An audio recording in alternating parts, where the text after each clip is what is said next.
I slammed the front door and marched down the driveway. I made sure my heels clicked loudly against the pavement, ensuring my husband, Marcus, heard my furious departure. I climbed into my car, gripped the steering wheel, and exhaled.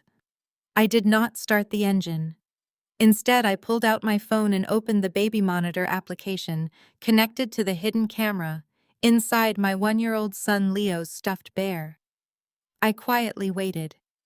Seconds later, what my husband said left me completely frozen in place. I am Maya, 34 years old, and I run one of the most ruthless crisis management public relations firms in the city.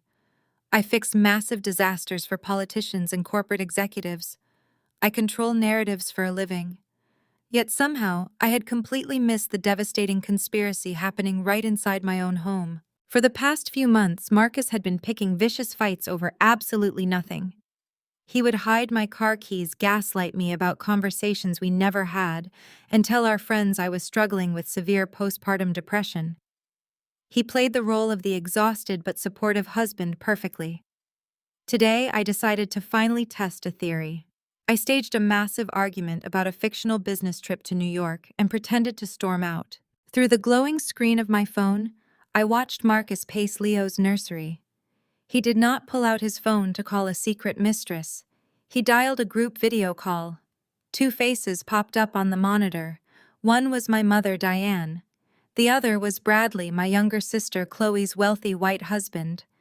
Bradley always looked at me like I was something he scraped off his expensive leather shoes, masking his deep disdain with polite corporate smiles and backhanded compliments. "Is the aggressive workaholic gone?" Bradley asked, his voice dripping with that familiar, suffocating condescension. "She is gone," Marcus replied, leaning against Leo's crib. "The fake prescriptions are ready. We gaslight her into one more public meltdown at the charity gala tonight, and the judge will easily grant me an involuntary psych hold for postpartum psychosis. I get full custody of Leo and power of attorney over her $10 million firm." I stopped breathing. The air in my car suddenly felt too thick. I watched my own mother nod on the screen, her face displaying no remorse. "It is for her own good, Marcus," my mother said. "She has always been too ambitious, too selfish. Chloe needs the financial help right now, and Maya refuses to share her blessings." Bradley let out a sharp, cruel laugh. "Good. Lock that woman up. I need $3 million from her accounts by Monday to cover my bad investments. If my trust fund goes negative again, my father will cut me off completely. Make sure she drinks the champagne tonight, Marcus. I will drop the sedative in myself." My blood ran ice cold. My mother, the woman who raised me and demanded perfection from me every day of my life, was actively helping my husband and my smug brother-in-law plot to lock me in a psychiatric ward. They wanted to steal my child and drain the company I built from nothing. Bradley had always resented my success. He hated that a black woman from the south side of Chicago had built a legitimate empire while he coasted on family money and bad investments. He constantly threw microaggressions my way, at family dinners asking if my business was just a diversity quota initiative. And now, he wanted my hard-earned money to save his own sinking ship. Marcus, my supposed partner in life, was willing to drug me and take my son just to get his hands on my bank accounts. They expected me to crumble. They expected me to break down crying, call them screaming, and give them the exact unhinged reaction they needed to prove I was mentally unstable. I did not shed a single tear. I did not scream. I am a crisis manager. When a crisis hits, I do not panic. I destroy the threat. I wiped a smudge of lipstick from my mouth and looked at myself in the rearview mirror. I opened my encrypted messages and quickly texted my elite legal team a very simple phrase: "Execute Protocol Omega." I put my phone down and started the engine. I was not going to New York today. I was going to the church charity gala tonight. They wanted a show. I would give them a masterpiece. The long drive back toward the busy city center gave me enough time to meticulously calculate my next moves. My mind operated like a machine, processing variables and anticipating their strategies. Marcus thought he held all the cards because he assumed I was blinded by love and maternal exhaustion. He underestimated the very skills that made me a millionaire. He forgot that I destroy careers for a living when people cross my clients. Now they had crossed me. I thought about Leo sleeping peacefully in his crib, completely unaware that his father was bartering his future to pay off a fraudulent in-law. The sheer audacity of Bradley demanding my money to fix his own incompetence made my grip on the steering wheel tighten. I pictured my mother's face on that monitor. Diane had always favored Chloe letting my younger sister coast through life while holding me to impossible standards. Now she was willing to sacrifice my freedom just to fund Chloe's luxurious lifestyle. I pulled into the underground parking garage of my office building. The gala was not for another 4 hours, but I needed to gather my ammunition. I walked into my private suite and locked the door behind me. My lead investigator, Jackson, was already waiting at the conference table. He slid a thick manila folder toward me. "You were right, Maya," Jackson said quietly. "Marcus has been moving small amounts of cash into offshore accounts for 6 months." Marcus resumed his approach holding the 2 flutes. He moved with the arrogant grace of a man who believed he was completely untouchable. He sat beside me, placing the spiked flute in front of my hands and setting his clean glass inches away on the crisp tablecloth. "Drink up, honey," Marcus announced loudly, projecting so the elders could hear. "It will calm your nerves. You have been so erratic lately." My mother, Diane, leaned across the table, her eyes flashing with cruel satisfaction. "Listen to your husband," Maya, Diane scolded harshly. "You have been acting unhinged for weeks. You are embarrassing this family with your constant mood swings." I looked down at the pale liquid bubbling in my glass. The trap was perfectly set. They needed me sedated to slur my words and validate their fraudulent narrative with a public psychiatric episode. I needed to turn their own weapon against them. I smiled at Marcus. "You are right," I said quietly, keeping my voice submissive and weak. "I have been under so much pressure at the firm. I need to trust you." Marcus beamed, a predatory glint flashing in his dark eyes. "That is my good girl," Marcus purred, patting my shoulder. "Just let me handle everything." I nodded slowly, keeping my hands resting loosely in my lap. I needed a distraction, and I needed it immediately. I glanced past Marcus and spotted a harried waiter balancing a massive tray of steaming appetizers, rushing toward the VIP section. His rushing path would take him directly behind Marcus. I waited for the exact perfect second. Just as the waiter passed behind us, I suddenly gasped loudly and pointed a trembling finger toward the stage. "Oh my goodness!" I shrieked, projecting sheer panic into my voice. "Look out!" Marcus flinched violently, spinning his head around to look at the stage. Diane, Bradley, and Chloe whipped their heads around in sudden manufactured alarm. The waiter, startled by my sudden scream, stumbled over his own feet and narrowly avoided dropping hot food onto Marcus. The clattering silver plates and frantic apologies created a loud commotion that entirely consumed my family. In that fraction of a second, I moved lethally. I seamlessly grabbed the stem of my spiked champagne flute and swapped it with the clean glass sitting directly in front of Marcus. By the time Marcus turned back around to face our table, my hands were resting quietly in my lap, exactly where they had been before. "What was that?" Marcus snapped, his heart rate clearly elevated from the sudden scare. "There is nothing wrong with the stage, Maya. Are you hallucinating now?" "I am so sorry," I whispered. "I thought I saw one of the heavy floral arrangements tipping over. My anxiety is just out of control tonight." Diane scoffed loudly, rolling her eyes in absolute disgust. "You are completely losing your mind, Maya, making a scene over absolutely nothing. Marcus, you really need to get her evaluated by a professional. She is becoming a massive liability to our reputation." I know, Diane, Marcus sighed, playing the role of the exhausted spouse. "I am doing my absolute best." He reached blindly for his champagne flute, his fingers wrapped around the glass I just placed there. He lifted the spiked champagne toward his lips. "To peace and quiet," Marcus declared, offering a toast to my mother. He threw his head back and downed the entire glass in 2 large gulps. He swallowed the powerful sedative, completely convinced he drank clean champagne. He slammed the empty glass down onto the table. I picked up his untainted glass and took a sip. The cold champagne tasted like absolute victory. The countdown clock in my head immediately began ticking. The heavy sedatives would hit his bloodstream in 15 minutes. Well, now that unnecessary drama is over, Chloe announced loudly, intentionally projecting her voice over the ambient noise of the ballroom. She wanted the entire room to hear her next sentence. She clapped her hands together, leaning heavily against Bradley's arm. I have an incredible announcement to make. Bradley just closed the deal on our brand new yacht today. Diane clasped her hands to her chest, her eyes shining with absolute worship. Oh, Chloe, that is simply magnificent. You two live such a blessed, beautiful life.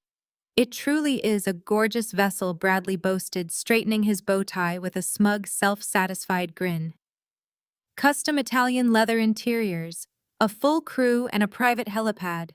We are docking it in Monaco for the summer. It was fully funded by my old money family trust, of course. The trust yields have been absolutely astronomical this quarter. Chloe turned her gaze toward me, her eyes dripping with malicious pity. We want you and Marcus to come sailing with us, Maya. You desperately need a vacation from all that aggressive corporate hustling you do.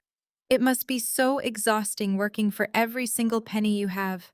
It is so much easier when you have generational wealth to rely on. I looked at my sister, staring at her glittering diamond necklace and her smug, condescending smile.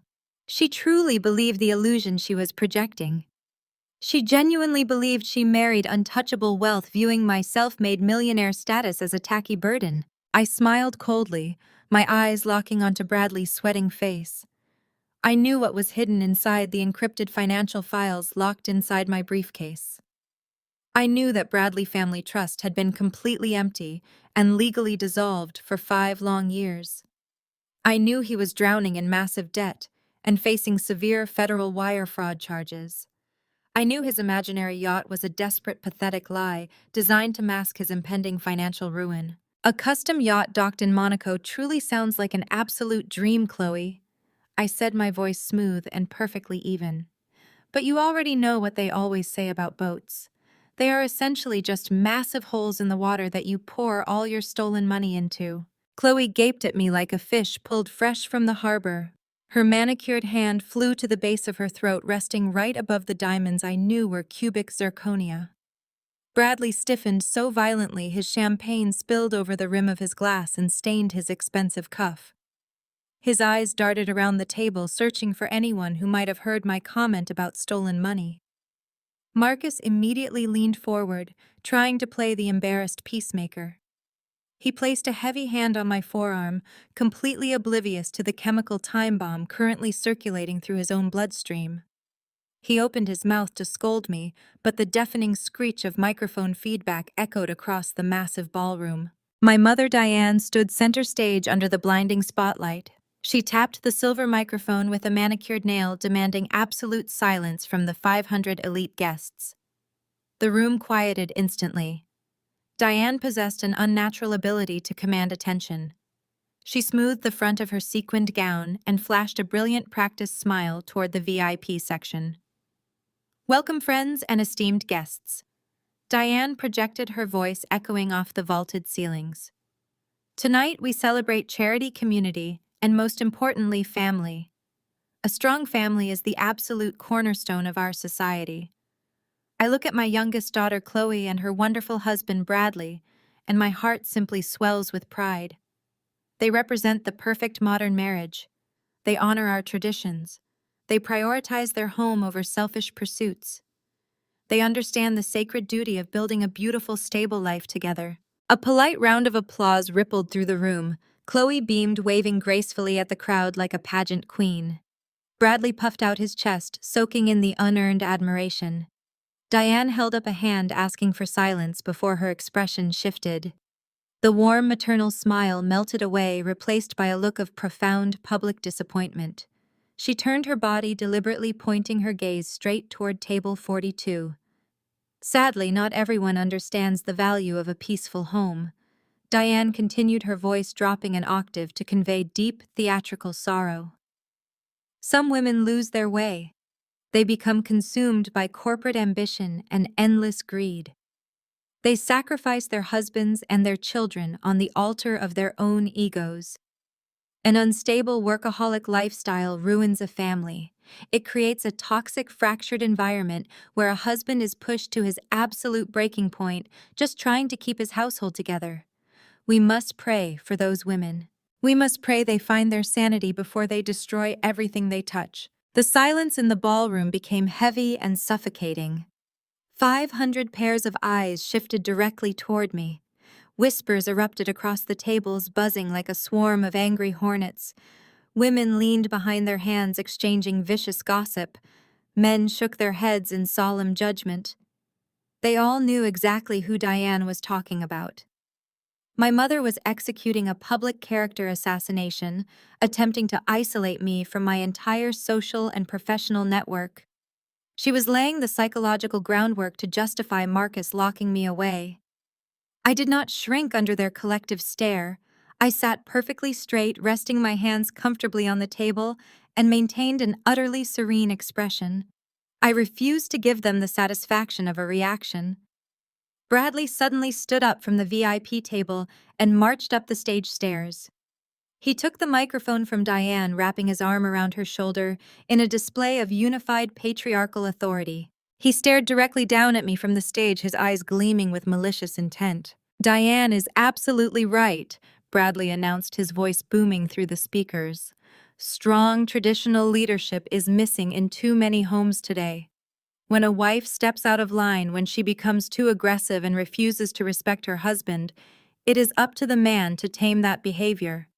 You cannot let an unruly woman control the finances or dictate the terms of the marriage. These independent women might seem intimidating, but they just need a firm hand to remind them of their proper place. A real man takes control and fixes the problem before his wife completely loses her mind." The blatant misogyny coupled with the underlying racial microaggression was sickening. A few conservative church elders nodded in agreement, while others shifted uncomfortably in their seats. Bradley was boldly taunting me, daring me to stand up and scream, defending myself against his toxic rhetoric. They wanted the angry black woman stereotype. They needed the unhinged meltdown to finalize Marcus' legal strategy. Beside me, Marcus shifted heavily in his chair. The first physical sign had arrived. He raised a trembling hand to wipe a thick bead of sweat rolling down his forehead. The temperature in the room was perfectly climate-controlled, but Marcus looked like he was sitting in a sauna. The heavy industrial-grade sedative he had intended for me was finally taking control of his central nervous system. I turned my head slightly, watching him unravel. His breathing grew shallow and ragged. He blinked rapidly, trying to focus his glazed eyes on the stage, where Bradley was still preaching about masculine authority. Marcus opened his mouth to cheer for his treacherous ally. He attempted to shout a word of agreement, but what emerged from his throat was a loud, guttural groan.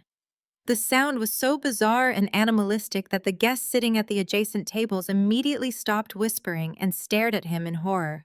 Marcus tried to stand up to apologize for the terrifying noise. He pushed his sweaty hands flat against the table, desperately attempting to leverage his heavy body weight. His legs completely betrayed him. They folded underneath his failing torso like useless wet paper. Marcus pitched forward violently. He crashed face first into our table with a tremendous shattering impact. Crystal water pitchers exploded violently across the white linen, sending sharp shards of broken glass and icy water flying everywhere. He collapsed hard down onto the marble floor, slurring violently. The thud of his body hitting the stone sent shockwaves through the room. Guests shrieked as Marcus thrashed among the shattered crystal. A line of drool escaped his mouth. He looked pathetic, a far cry from the corporate shark he pretended to be. The ballroom erupted into chaos. Guests abandoned their dinners, surging forward to form a tight circle around our table. Bradley leaped off the stage, sprinting toward the disaster. He shoved his way through the church elders, his face twisted into horror. He dropped to his knees beside Marcus, shaking his limp form. "Look what Maya did!" Bradley shouted at the top of his lungs, ensuring his voice carried to the furthest corners of the room. "She is having a psychotic break. She poisoned her husband." Gasps echoed from the onlookers. Diane abandoned the microphone, rushing forward, her face arranged in maternal terror. "Security!" Diane shrieked, pointing a trembling finger at my chest. "Call security right now, restrain her. She has completely lost her mind. She is a danger to society." Chloe joined the performance, clutching her fake diamonds and sobbing into the shoulder of a church deacon. She wailed about how she had tried to warn everyone about my mental state. They were executing their playbook, attempting to use public outrage to lock me away. Two security guards pushed their way through the crowd. Their hands reached out, ready to grab my wrists and drag me out like a common criminal. I took one calculated step backward, slipping out of their reach. I simply stood my ground with the composure of a woman who had won the war. I reached into my emerald clutch and retrieved a stack of legal papers. The parchment made a crisp sound. I raised my arm high, demanding the attention of every person in the room. "Step back from me right now," I commanded, my voice slicing through the frantic noise like a steel blade. My tone carried the authority of an executive accustomed to obedience. The guards hesitated, exchanging confused glances. They lowered their hands, unsure of how to proceed against a woman displaying zero signs of panic. I slammed the certified documents onto the table next to the empty champagne flute. The smack silenced the whispers.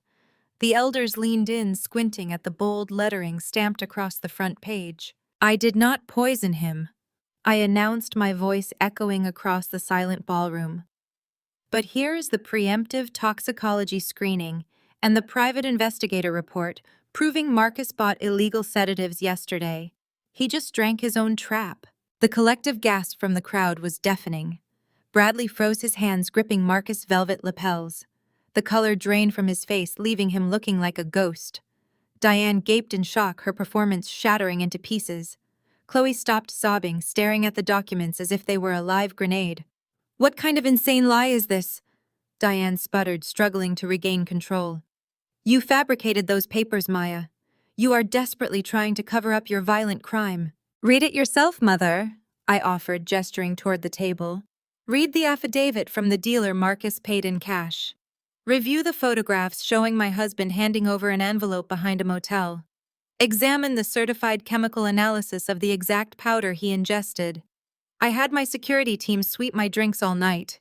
I saw him drop the pill. I swapped our glasses while you were distracted." The senior church deacon stepped forward. He picked up the stack of papers, adjusting his glasses.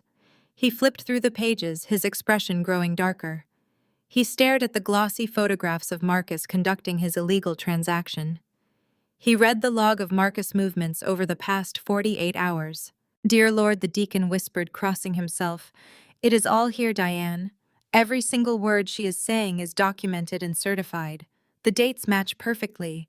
This man bought a horse tranquilizer yesterday afternoon." The whispering returned, but the tone had shifted. The judgment was no longer directed at me. The crowd stared down at Marcus, snoring loudly on the marble floor, blowing bubbles into his silk tie. They looked at Bradley, who was kneeling awkwardly, frozen in the headlights of his own failed scheme. They looked at Diane, whose face had flushed an angry, embarrassed crimson. "You set me up!" Chloe screeched, pointing an accusing finger at me. "You deliberately tried to ruin this gala. You are a vindictive, hateful sister." "I set nobody up, Chloe," I replied, my voice dripping with disdain. "I merely allowed Marcus to experience the consequences of his own treacherous actions. You all thought you could push me into a corner. You thought you could label me crazy, steal my corporate assets, and lock me in a psychiatric ward while you sailed away on imaginary yachts. You drastically underestimated who you were dealing with." I turned back to the security guards, who were now looking at Marcus with disgust. "Instead of grabbing me, gentlemen, I suggest you call an ambulance," I instructed calmly. "He will need medical clearance before the police take him into custody. I have already forwarded these documents to the local precinct. The authorities are pulling into the parking lot right now." Sirens began wailing in the distance, cutting through the night air outside the country club windows. The sound grew louder, echoing the destruction of the fragile empire my family had tried to build on lies. Bradley slowly stood up, backing away from Marcus, as if proximity would somehow infect him with guilt. He looked desperately toward the exit doors, but two men from my crisis management team stepped firmly into the walkway, blocking any chance of escape. "You are not going anywhere, Bradley," I stated, crossing my arms over my chest. We still have to discuss those fraudulent wire transfers you and Marcus authorized last week. The yacht might be a fantasy, but the federal fraud charges you are both facing are incredibly real. Bradley stumbled backward, colliding with the VIP stage. His arrogant swagger evaporated, leaving behind a terrified man who realized his fabricated life was crashing down. He stared at me with wide eyes, unable to form a coherent sentence to defend himself against federal prison. On the floor, Marcus let out a loud snore, oblivious to the destruction of his plotted coup. Flashing red and blue lights from approaching police cruisers spilled through the sheer ballroom curtains, painting the horrified faces of the elite in pulsing colors. The crowd that had been whispering malicious rumors about my mental state now backed away from my family, as if they carried a contagious plague. Chloe refused to surrender to reality. Her desperate need to maintain her position at the top of the hierarchy overrode whatever logic remained in her brain. She shoved past panicked church elders and marched directly toward the two security guards backing away from the scene. Her hands shook violently, but she ripped open her glittering clutch. She dug past expensive cosmetics and triumphantly yanked out a thick stack of folded parchment. She waved the heavy documents in the air like a conquering general. "Do not listen to a word she says," Chloe shrieked, pointing the parchment at my face. Maya is experiencing a severe psychotic break. She has been medically unstable for months and is hallucinating these insane allegations about wire fraud and sedatives. I am her sister, and I possess full medical power of attorney over her life and estate. She shoved the documents into the chest of the nearest guard. He reflexively grabbed the papers, looking down at the bold legal seals and blue notary stamps authenticating the signatures. "Read it carefully," Chloe ordered, her voice shrill. "It is fully notarized and legally binding." Maya signed those papers, giving me complete authority over her medical and financial decisions, just in case her mental health failed. Well, her mental health has officially failed tonight. She poisoned her husband and fabricated a delusional conspiracy to ruin this gala. I am legally ordering you to restrain her immediately and remove her from the premises before she violently attacks someone else. Diane instantly recognized the lifeline Chloe was throwing. My mother sprinted to my sister, linking arms in a show of unbreakable solidarity. She looked around the ballroom, desperately trying to salvage her shattered reputation. "This is a private family tragedy," Diane declared, projecting her voice. "My poor eldest daughter has completely lost her grip on reality. We have tried managing her cognitive decline privately, but she needs immediate institutionalization. Please, guards, do as my youngest daughter says. Restrain Maya for her safety and the safety of everyone here. We have the legal right to commit her tonight." The security guards exchanged uncertain glances. They looked down at the official seals on the parchment and then looked back up at me. They were low-wage employees caught in the crossfire of a billionaire family civil war, and the notarized documents gave Chloe a massive tactical advantage.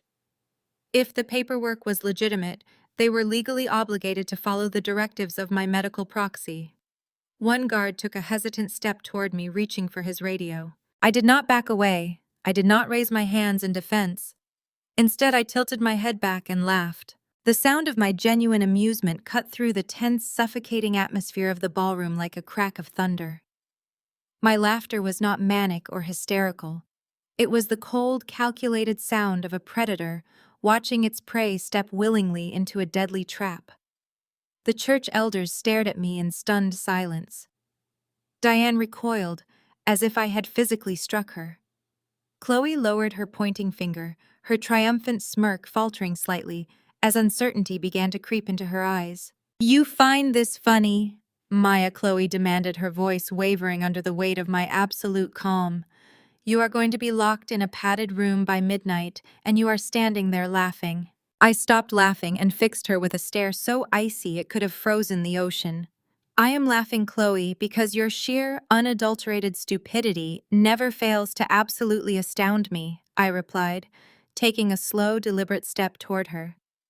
"Did you genuinely believe that the woman who anonymously funded this entire gala, the woman who built a multi-million-dollar public relations empire from nothing, the woman who pays the mortgage on the house you currently sleep in, would leave her legal flanks exposed to a pair of greedy amateurs? Chloe clutched the remaining papers to her chest, taking a nervous step backward. "It is notarized," she stammered defensively. "It is a legal document, Maya. You cannot fight this in a court of law, no matter how much money you spend." I did not bother to respond to her frantic, ignorant rambling directly. Instead, I shifted my gaze past the VIP tables and looked toward the heavy mahogany doors at the very back of the ballroom. I raised my right hand and snapped my fingers once. The sharp sound echoed clearly over the murmuring crowd. A tall, broad-shouldered man wearing a sharply tailored charcoal suit stood up from a table in the shadows. He had been sitting there quietly all evening, blending in seamlessly with the wealthy donors. He buttoned his jacket, stepped out from behind his table, and began walking down the center aisle toward the stage. The guests parted like the Red Sea, allowing him to pass.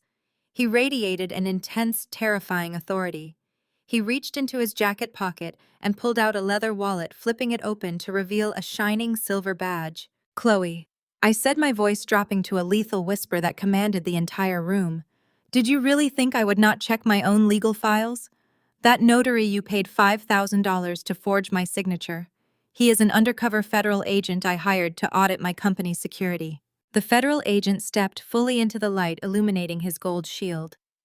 Special Agent Miller of the FBI White-Collar Crime Division introduced himself in a voice that brooked no argument. He calmly retrieved the forged power of attorney from the hands of the trembling security guard. He slid the fraudulent documents into a clear plastic evidence bag.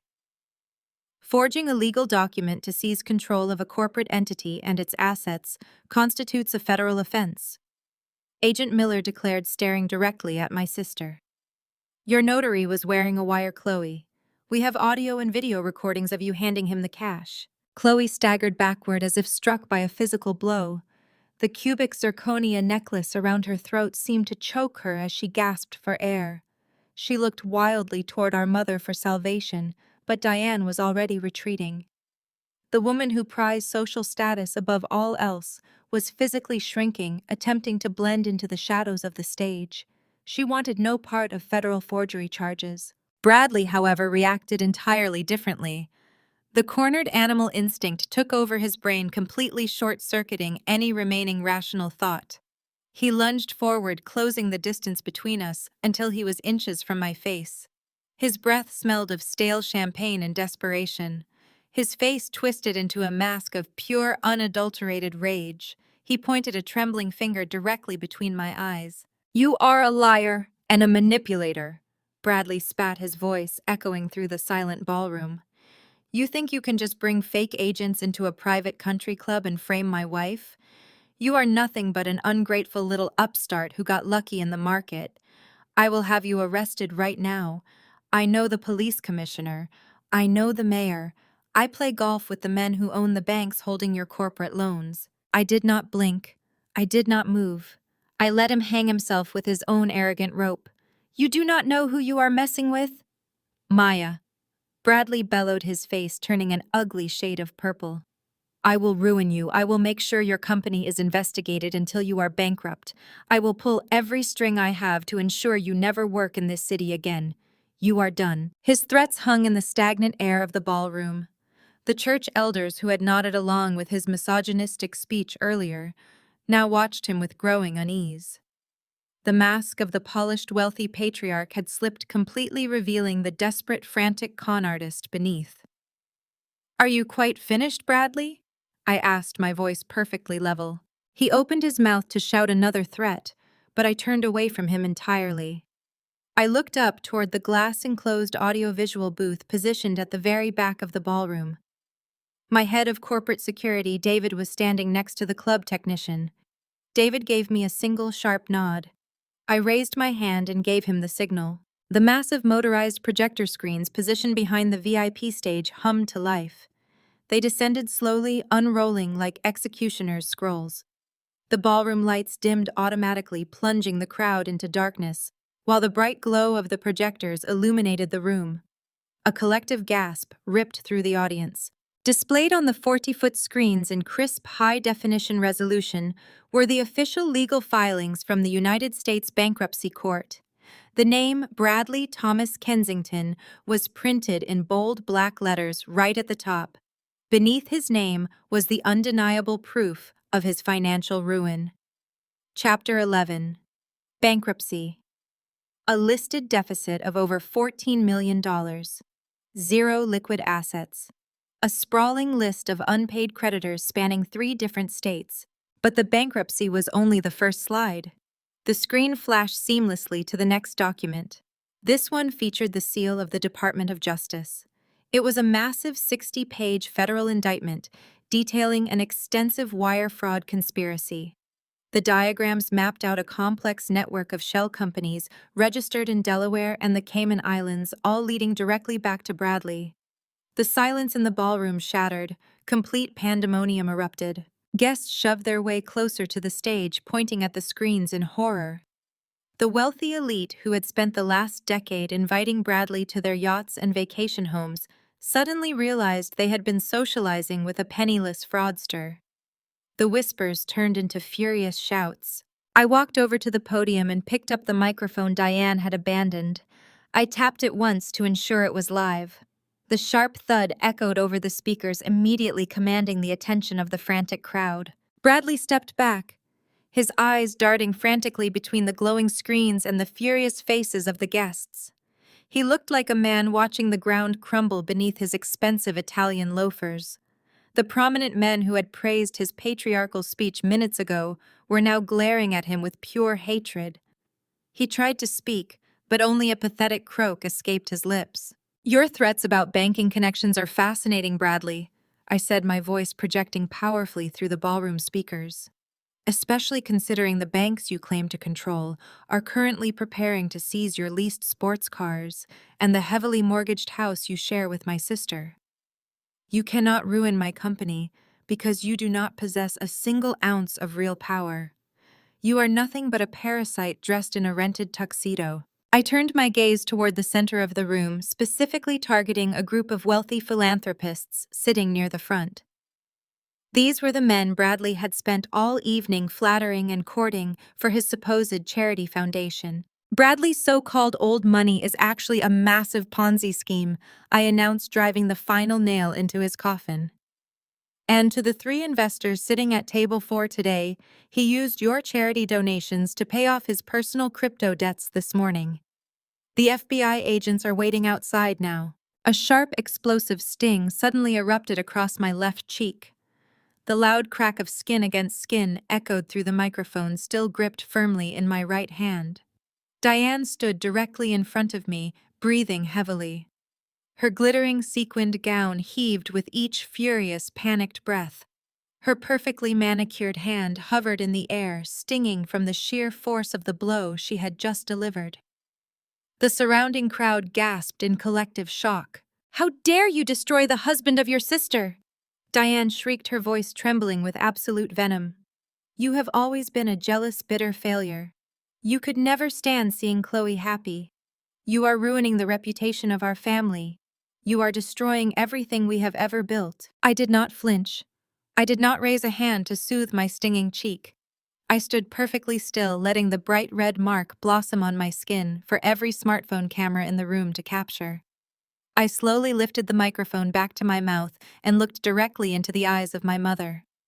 The warm, maternal affection she constantly faked for the public was completely absent. Only cold, calculating rage remained in her stare. "You want to talk about destroying things, Mother?" I asked, my voice projecting effortlessly through the massive speakers. "Let us discuss family reputations and stolen money. Let us talk about the exact sum of $150,000 you stole from my personal bank account exactly 10 years ago." The chaotic noise of Bradley being dragged out faded into the background as my mother marched toward me. The elite guests tuned in instantly to this brand new scandal. Diane stiffened noticeably.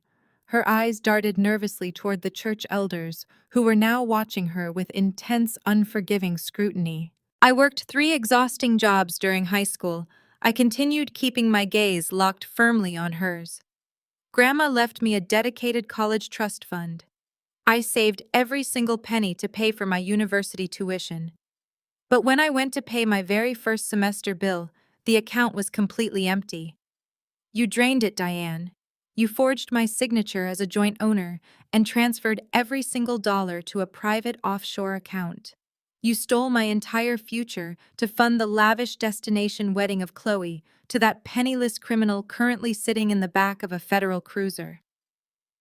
You forced me to take out crushing student loans with predatory interest rates just so your absolute favorite daughter could have towering ice sculptures and imported orchids in Italy. I spent the next decade working 80 long weeks just to keep my head above water. I ate cheap ramen noodles in a freezing studio apartment while you and Chloe drank vintage wine on a yacht in the Mediterranean. I sacrificed my youth, my health, and my peace of mind, constantly stressing over the enormous debt hanging over my shoulders. Every single time I asked you for help, you called me lazy. You told me I needed to work harder. You sat there wearing diamond earrings, bought with my stolen tuition funds, and lectured me about financial responsibility. The sheer hypocrisy of your existence is completely nauseating. You pretend to be this pillar of the community, a dedicated mother who sacrificed everything for her children, but you are nothing more than a common thief wearing expensive perfume. The wealthy society matrons sitting in the front row began whispering furiously behind their jeweled hands. The senior church deacon, who had previously praised her maternal devotion, now shook his head in absolute utter disgust. The silence in the room was replaced by a growing wave of condemnation. People pulled out their phones recording every agonizing second of her monumental downfall. Diane quickly realized her carefully constructed image of the perfect suburban mother was evaporating into thin air forever. Her pristine social reputation, built over 3 decades of hosting charity galas and attending prestigious country club luncheons, was completely crumbling under the heavy, crushing weight of her own unbridled greed. She looked around, desperately searching for a single sympathetic face, but found absolutely none. The room had entirely turned against her. Cornered and exposed, she puffed out her chest, stubbornly refusing to show even an ounce of genuine remorse. "So what?" Diane sneered, dropping all remaining pretense of maternal affection. Her face twisted into a grotesque mask of pure entitlement and fury. Her true narcissistic nature was finally on full public display for the entire city to witness and judge. "I gave birth to you, you ungrateful wretch. I fed you and clothed you for 18 long, miserable years. You owed us every single dime. You were supposed to support this family unconditionally." Chloe desperately needed that lavish wedding to properly secure a wealthy husband. It was a perfectly logical and necessary business investment in our critical social standing. You were just being incredibly selfish, keeping all that money locked away for yourself. You never cared about our family legacy or our future success. You always wanted to humiliate us. I nodded coldly, absorbing her twisted logic without displaying any trace of the pain that once controlled me. My revenge was almost complete now. "True," I replied smoothly, letting a small triumphant smile form on my lips. "But do you know who owns the deed to the house you sleep in?" Diane blinked rapidly. The haughty sneer melted off her perfectly contoured face, replaced by a mask of utter bewilderment. She opened her mouth, but no sound emerged. She glanced around the ballroom, seeking someone to explain the sudden shift in my tone. She looked at Marcus, who was still unconscious on the floor, surrounded by discarded napkins and broken glass. "He told you he paid off your mortgage, Diane," I stated calmly, pacing deliberately across the polished marble. "3 years ago, when your credit cards maxed out and the bank sent that final foreclosure notice, you went crying to my husband. You begged Marcus to save your precious social standing. You pleaded with him to protect your pristine reputation from the absolute humiliation of public bankruptcy. He assured you he took care of it. He played the valiant son-in-law, swooping in to rescue the matriarch. He lied to your face. Marcus never spent a single dime of his own money on your mounting debt. His entire fortune was tied up in bad offshore investments and massive cryptocurrency losses long before he decided to poison me tonight." I unclasped my emerald clutch for the final time. I withdrew a thick manila folder and extracted a crisp legal document bearing the official seal of the county registrar. I held it high up in the air for the murmuring crowd to witness. My public relations firm purchased your sprawling estate under a blind corporate entity. I paid the bank in full. I hold the title. I own the sweeping oak staircase where you pose for your holiday photos. I own the manicured gardens where you host your exclusive country club garden parties. I own the roof over your head. Diane took a trembling physical step backward. Her sequined gown caught the harsh glare of the police lights flashing outside the floor-to-ceiling windows. She reached out and grabbed the edge of a nearby velvet chair to steady her failing legs. The church elders who had praised her grace all evening now stared at her with expressions of profound pity, mixed with absolute disgust. The wealthy philanthropist she spent decades trying to impress whispered viciously behind their hands.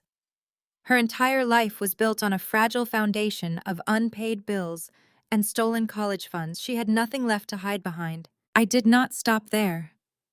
I reached back into the manila folder and pulled out a single sheet of stark white paper.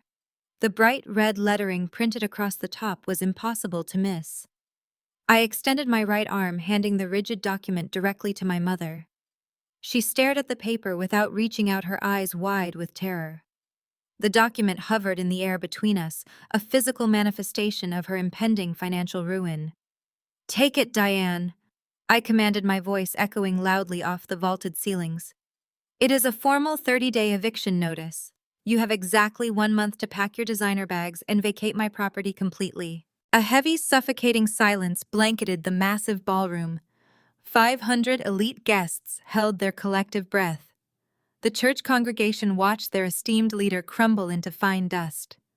The society women who usually fawned over Diane now actively leaned away from her to avoid association. She was completely toxic. She was fully exposed. She was a bankrupt thief who had stolen from her own daughter to fund a counterfeit lifestyle. Diane finally raised a shaking hand and took the eviction notice from my grasp. The paper rattled violently in her grip. Tears of genuine despair finally spilled over her eyelashes, ruining her expensive, carefully applied makeup. Chloe watched our mother completely break down from the sidelines. Her wide, panicked eyes darted from the eviction notice trembling in Diane's hand to the federal agents roughly leading her handcuffed husband toward the exit.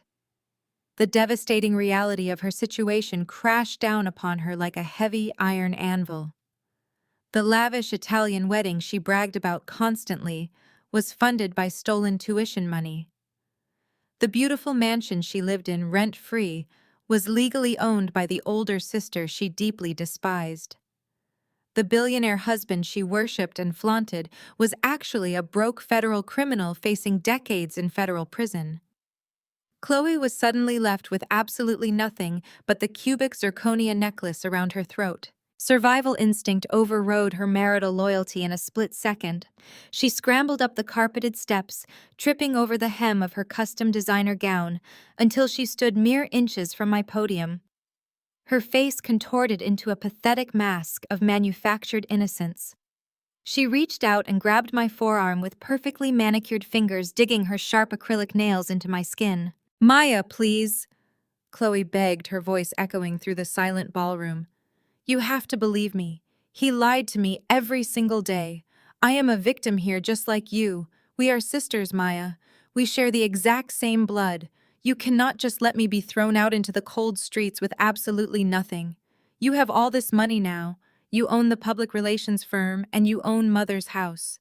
You have to help me financially." I stared down at the desperate woman gripping my arm.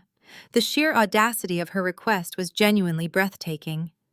She had spent her entire adult life mocking my career choices, flaunting her stolen wealth, and actively participating in my financial ruin. Now she expected me to open my personal checkbook and fund her counterfeit existence.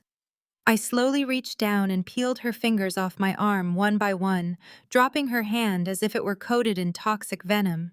"I do not owe you a single dime, Chloe," I stated, my voice perfectly level and devoid of any sympathy. "You made your incredibly expensive bed and now you get to sleep in it. You are completely on your own." A sudden violent commotion erupted. Bradley, hearing his wife publicly beg for my money, completely lost his remaining sanity. He went feral. He plunged his fingers into the breast pocket of his tailored tuxedo jacket. He pulled out his sleek smartphone and held it up like a glowing weapon against the darkness. "You want to play the innocent victim?" Bradley bellowed, his face turning an ugly shade of crimson. "You want to pretend you had absolutely no idea what was happening behind closed doors? I am not going to federal prison alone, you treacherous parasite." The federal agents lunged forward to restrain his free arm, but Bradley was completely unhinged. He dodged their immediate grasp, stepping backward into the center aisle. He jammed his thumb against the phone screen to unlock it. He held the device high for the surrounding guests to see the illuminated display. "Listen to this!" Bradley screamed, his voice raw and echoing violently off the crystal chandeliers overhead. "Listen to what the loving, innocent sister was planning behind everyone's back. I installed tracking software on her phone 3 weeks ago because I knew she was hiding something." He swiped frantically across the cracked screen, opening a hidden message thread. The entire ballroom held its collective breath. "Message sent to Marcus exactly 4 days ago," Bradley announced, his voice dripping with pure malice. "I cannot stand living with this broke loser for another second. The banks are calling every single day. Have you secured the power of attorney documents yet?"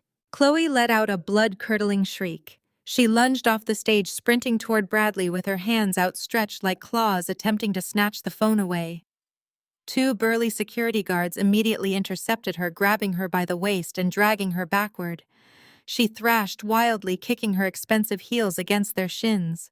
Bradley laughed, a harsh, manic sound that chilled the stagnant air. He kept reading the digital messages aloud, ensuring every single word reached the ears of the horrified elite crowd. "Marcus replied to her 10 minutes later," Bradley shouted, reading directly from the glowing screen. "I have the forged documents ready. I am slipping the sedative into Maya's drink during the anniversary toast. Once she is incapacitated, I will drain the primary business accounts. We will have complete control of her public relations fortune by midnight." A collective gasp rippled through the hundreds of wealthy guests. The society matrons clutched their pearl necklaces in absolute horror. The church elders backed away from the family, completely disgusted by the sheer depravity unfolding before them. Diane, who was still clutching her eviction notice, swayed dangerously on her feet before collapsing onto a velvet chair. Her favorite perfect daughter was an active, willing participant in a criminal conspiracy to poison her own sister. "And Chloe's final response?" Bradley yelled, his eyes locked firmly on his hysterical wife. "Perfect. I will file the divorce papers against Bradley tomorrow morning. We can fly to the Cayman Islands and share Maya's fortune together. I love you, Marcus." The silence that followed was heavy and suffocating. The ultimate betrayal was finally laid bare for the entire world to witness. Chloe was not just passively benefiting from my stolen college fund. She was actively sleeping with my treacherous husband. They had colluded and conspired to steal my hard-earned company drug, my champagne, and run away together with my millions. She had propositioned Marcus while smiling directly in my face. "He is lying," Chloe screamed hysterically, thrashing against the security guards. "He fabricated those text messages. He is trying to frame me because he is going to jail Marcus, and I never had an affair. Maya, you have to believe me." A low, agonizing groan suddenly vibrated through the massive speaker system. The harsh sound startled the entire crowd, causing hundreds of heads to snap back toward the VIP stage. Marcus was finally regaining consciousness. The heavy sedative he had accidentally consumed was beginning to wear off, leaving him groggy and disoriented. He was sprawled awkwardly across the polished marble floor, his tuxedo jacket stained with spilled champagne. He slowly rolled onto his stomach and pushed himself up onto his hands and knees. His head swayed heavily from side to side as he struggled to process the bright lights and the shouting crowd. He blindly reached out a trembling hand and grabbed the heavy metal base of the microphone stand. He used it to pull himself up into a kneeling position. His face was pale and covered in a thick layer of cold sweat. He leaned his face directly against the foam mesh of the microphone. "Chloe," Marcus mumbled into the live microphone, his slurred voice broadcasting loud and clear across the silent ballroom. "Did you book the flights to the Caymans yet? I love you too." The echo of his slurred confession hung over the silent crowd like a toxic cloud. Chloe sank slowly to her knees, the glittering fabric of her custom gown pooling around her on the cold floor. Her face drained of all color, and her hands dropped limply to her sides as the undeniable truth of her ultimate betrayal was broadcast to hundreds of people. The grand illusion of escaping to a tropical paradise with my treacherous husband evaporated into thin air. She was trapped in a nightmare of her own making, staring blankly at the groggy man who had just destroyed her final exit strategy. The society matrons who had previously gasped at the eviction notice now stared at Chloe with unfiltered revulsion. She had not only financed her entire life with stolen money, but she was actively conspiring to steal the husband and fortune of her own sister. Before anyone in the stunned congregation could fully process the sheer magnitude of this new scandal, a deafening crash violently shattered the remaining silence. The heavy mahogany doors at the main entrance of the ballroom did not just open, they were practically torn off their solid brass hinges. Several guests shrieked in terror as the doors slammed against the walls. The collective gaze of the room snapped away from the VIP stage. Everyone expected more federal agents or local police to storm the venue to clean up the remaining mess. Instead, a very different kind of threat walked through the threshold, bringing a chilling drop in the room temperature. 5 massive men dressed in impeccably tailored charcoal suits marched down the center aisle. They moved with a terrifying synchronized precision that screamed organized violence. There were no flashing badges, no official warrants, and absolutely no hesitation in their predatory stride. The well-heeled guests instinctively scrambled out of their way, sensing the palpable danger radiating from the group. These were not legitimate private equity investors or banking executives. They were apex predators operating under the clever guise of venture capitalism. They were ruthless shadow lenders who specialized in high-interest loans for desperate, foolish men who wanted to play pretend in the big leagues. The lead man, a towering figure with a jagged white scar cutting directly through his left eyebrow, locked his dead shark-like eyes on Marcus. He stepped up to the edge of the VIP stage, his heavy boots thudding ominously against the steps. He completely ignored the horrified whispers of the elite crowd, treating the billionaires and socialites like irrelevant background noise. He reached inside his tailored jacket and produced a thick stack of legal documents, slapping them hard against the nearest marble table. The sharp sound cracked through the room like a gunshot, making Diane flinch visibly. He looked from the groggy, kneeling Marcus up to me, his expression devoid of any human empathy or hesitation. "Your husband owes our organization exactly $12 million. The man stated, his voice a low, gravelly rumble that easily carried across the vast room. He borrowed the capital 6 months ago to cover his failing cryptocurrency margins and massive offshore losses. He guaranteed the entire sum using your public relations firm as collateral. The grace period expired at midnight. We are here to collect our property right now." He slid a sleek silver pen across the smooth marble table, tapping a rigid, heavy finger against the bottom line of the contract. "You are going to sign the full transfer of ownership right now, Maya," he demanded, taking a slow, deliberate step up onto the stage. "If you refuse, we will start breaking bones, beginning with his and ending with yours. We do not leave empty-handed, and we do not care who is watching." 2 of the massive enforcers stepped forward, effortlessly hauling Marcus off the floor by the collar of his ruined tuxedo. Marcus let out a pathetic, garbled whimper as one of the men twisted his arm brutally behind his back. The scent of expensive cologne and sheer violence rolled off the men invading my personal space. The remaining security guards in the room suddenly found themselves deeply fascinated by the intricate patterns on the ceiling, none of them willing to risk their actual lives for a standard country club paycheck. They knew better than to interfere with men who operated entirely outside the bounds of the law. Diane, still clutching her eviction notice, scrambled up from her chair in a sudden, frantic panic. The sheer mention of physical violence and organized crime terrified her far more than public humiliation or bankruptcy ever could. She rushed toward the podium, her hands trembling wildly as she grabbed the silver pen from the table and tried to shove it directly into my hand. "Maya, just sign the paper," Diane pleaded, her voice cracking with desperate, selfish urgency. "Give them the stupid company. You have to save the life of Marcus. If they hurt him, The police will return, and the ensuing scandal will completely ruin whatever is left of our family name. Just do exactly as they say and sign it over before someone gets killed right in front of the church elders. I looked at my mother, completely astounded by her unwavering dedication to preserving a fabricated social image over the actual safety and hard work of her own daughter. She was perfectly willing to throw away my entire life of grueling work in a single heartbeat, just to avoid a messy, violent scene that might make the morning papers.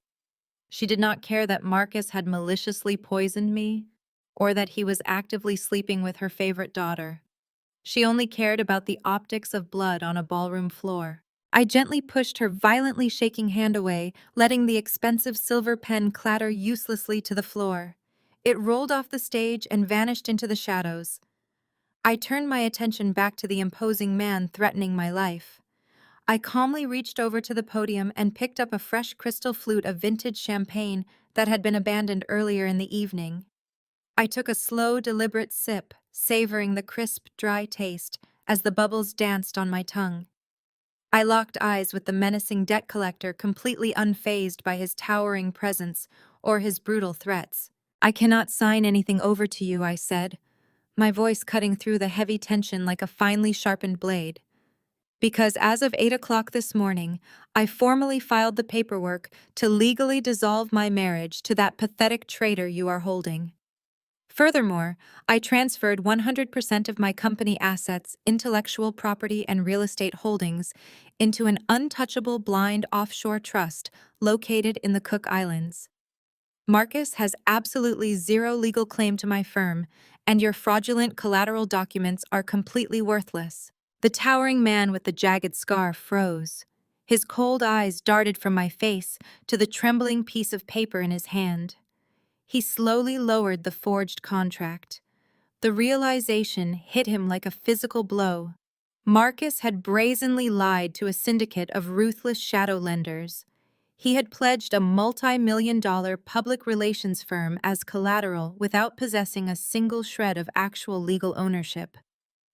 The apex predator turned his massive head slowly toward the groggy man kneeling on the stage. "You used assets you do not own to secure $12 million in unregulated loans," the lead collector stated. "You submitted fraudulent corporate filings to our organization. You thought you could outsmart the people who bankrolled your pathetic little offshore ventures. You thought you could use your wife as a human shield." Marcus whimpered, backing away on his hands and knees. The two enforcers who had momentarily released him immediately stepped forward, grabbing him by the shoulders. They hauled him violently to his feet.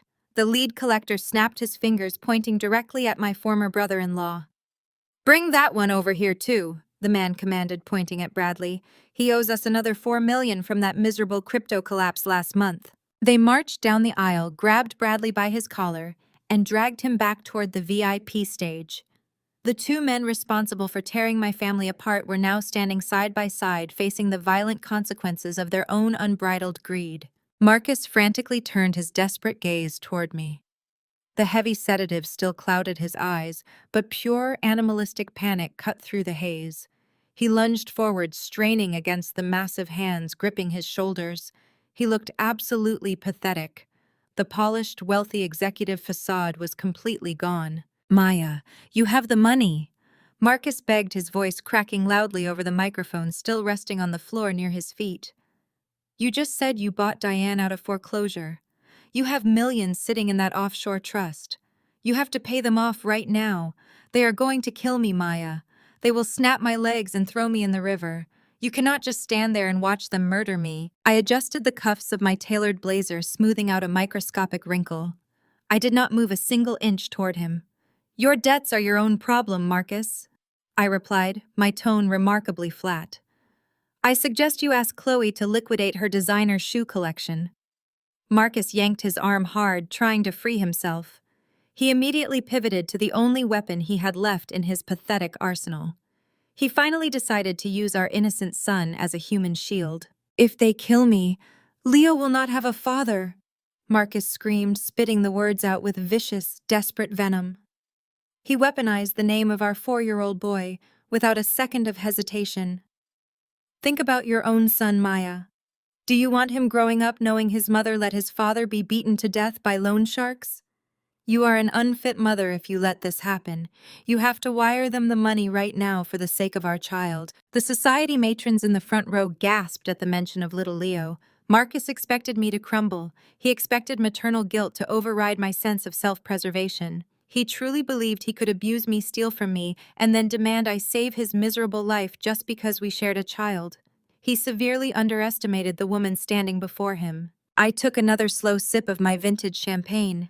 The terrified man, bleeding profusely from his own self-inflicted wounds, looked at me expecting salvation. He expected the dutiful, subservient wife to miraculously return and shield him from the monsters he invited into our lives. I just smiled. A genuine bright smile spread across my face for the very first time all evening. The warmth of the expression completely unnerved Marcus, causing him to shrink backward into the grip of the enforcers. Leo does not have a father, I stated clearly, making sure every single syllable was captured by the acoustics of the grand ballroom. He has a sperm donor who deliberately falsified medical records and tried to lock his own wife inside a psychiatric ward just to gain full custody of a trust fund child. Marcus choked on a gasp. His face drained of the last remaining drops of color. He had completely forgotten about the forged psychiatric evaluation forms he filed last month. He never expected me to find them. He never expected me to secure them as leverage. You are nothing to my son, Marcus.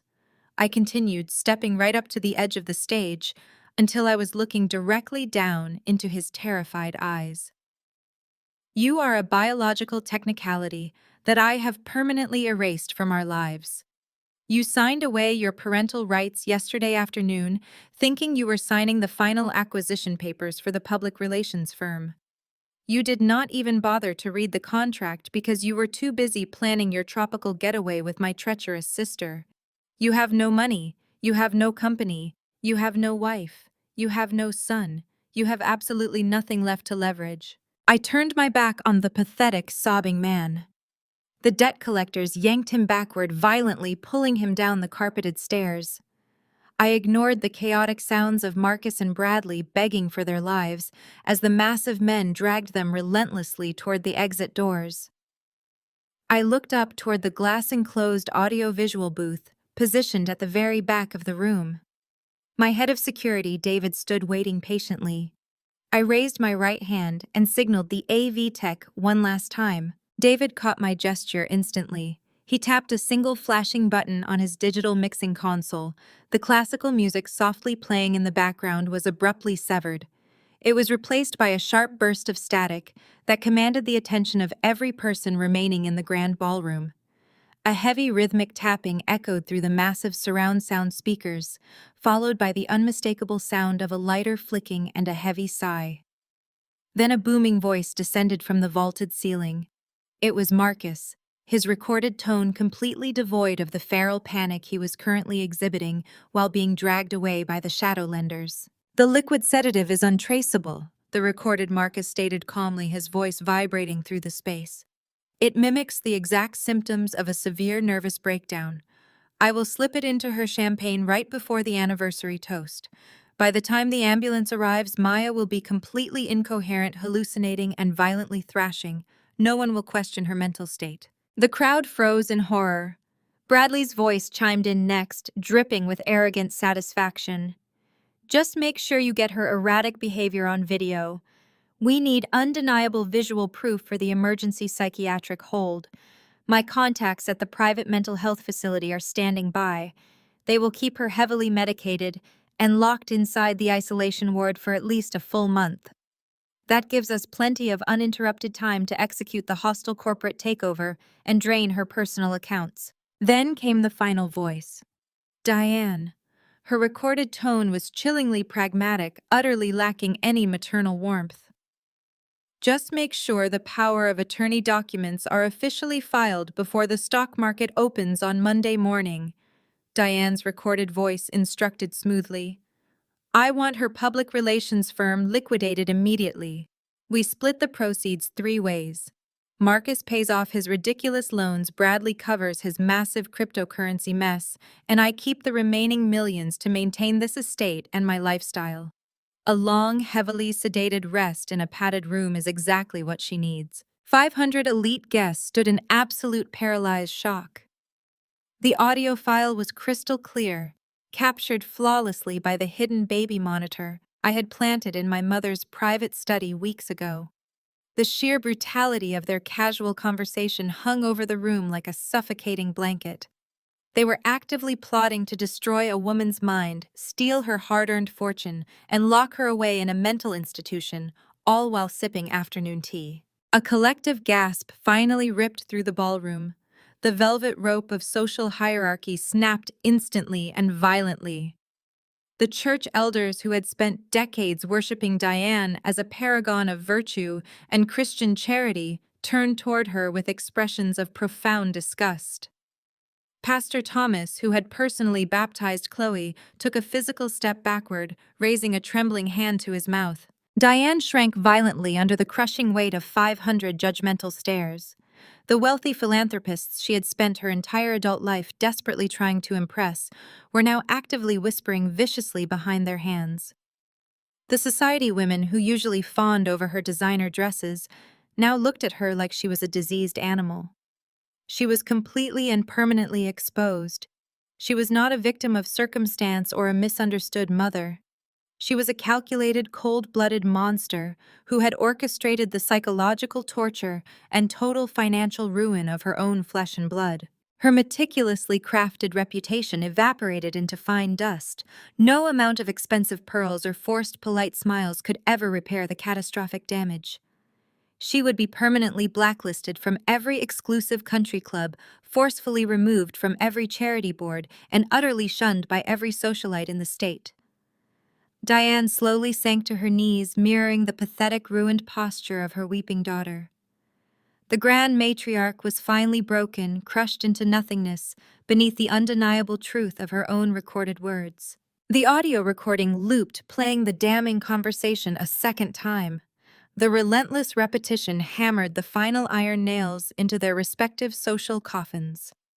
Marcus and Bradley, still firmly restrained in the brutal grasp of the shadowlenders near the main exit, realized their fate was entirely sealed.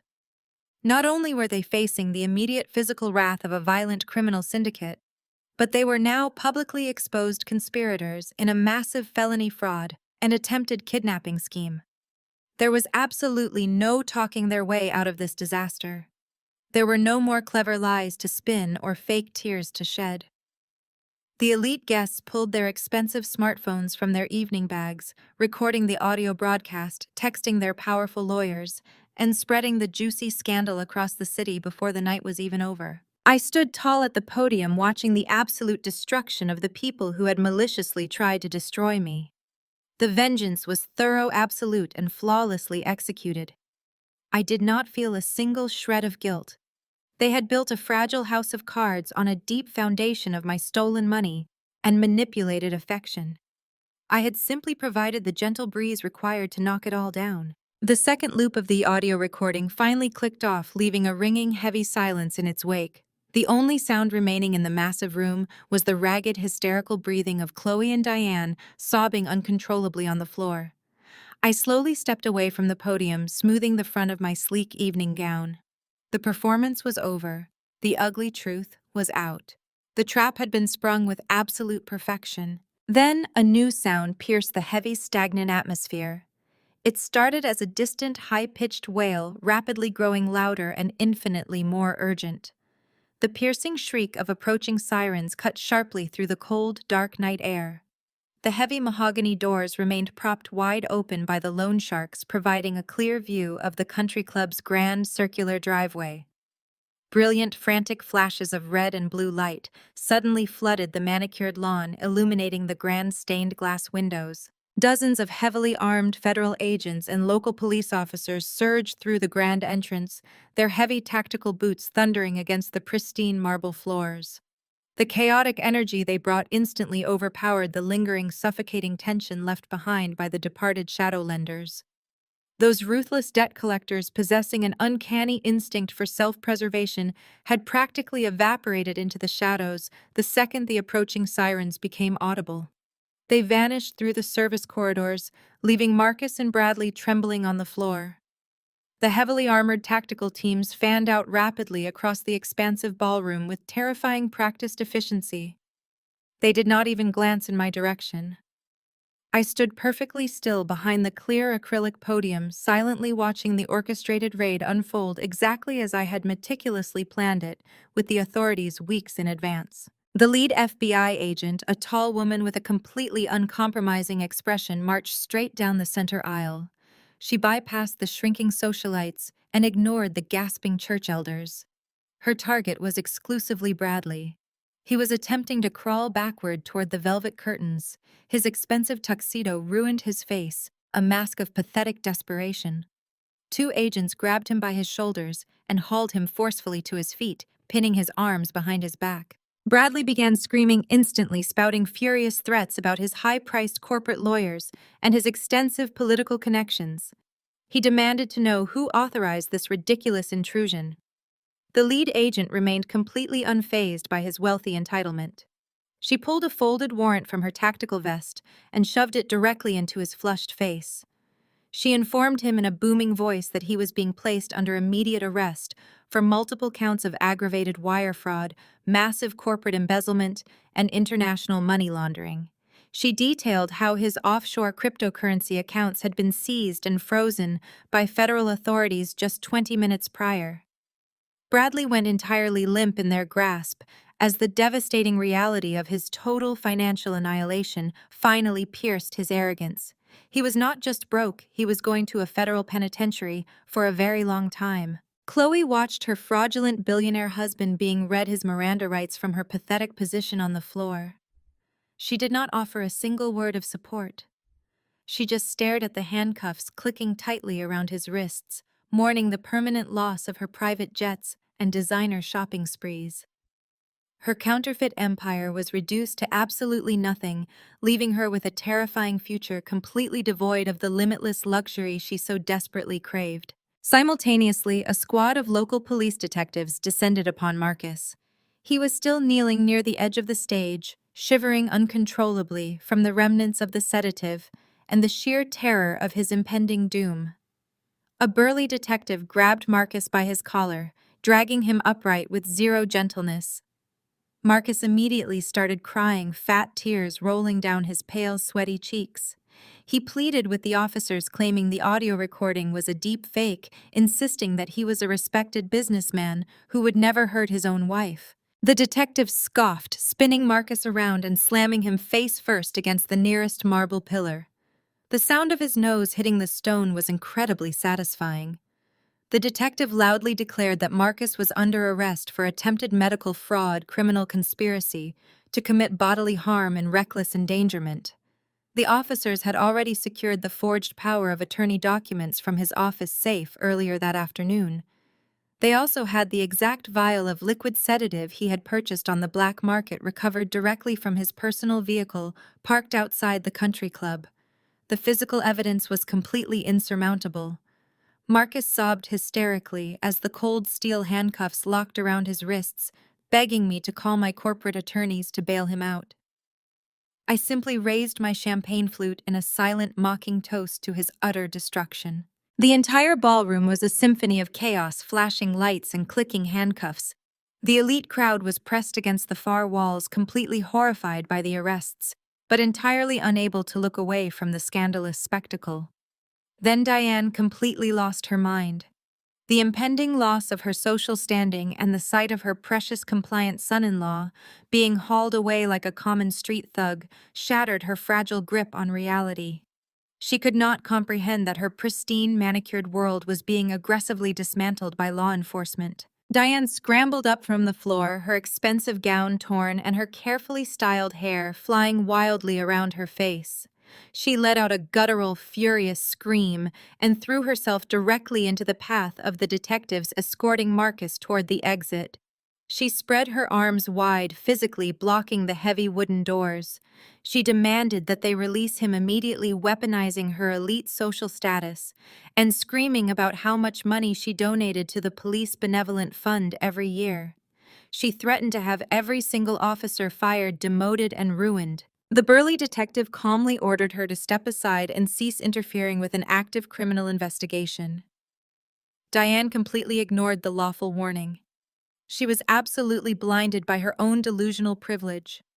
She lunged forward and shoved the detective in the chest with both hands, demanding he take the handcuffs off Marcus. That was her final catastrophic mistake. The detective did not hesitate for a fraction of a second.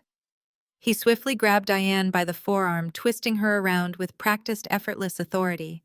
He slammed her face first against the heavy mahogany door. Diane shrieked in genuine shock, demanding to know what he was doing. The detective pulled a spare set of handcuffs from his tactical belt and ratcheted them tightly around her wrists, binding her hands behind her back. He loudly announced that she was under formal arrest for assaulting a police officer and the direct obstruction of justice. The cold metal bindings finalized her spectacular fall, stripping away her lifelong illusion of untouchable supremacy and leaving her utterly powerless. The flashing lights of the squad cars reflected off the polished marble floors, casting eerie dancing shadows across the devastated faces of the remaining guests. Chloe remained completely paralyzed in the center of the grand foyer. She was a solitary, trembling figure draped in an $80,000 couture gown that suddenly looked like a cheap costume.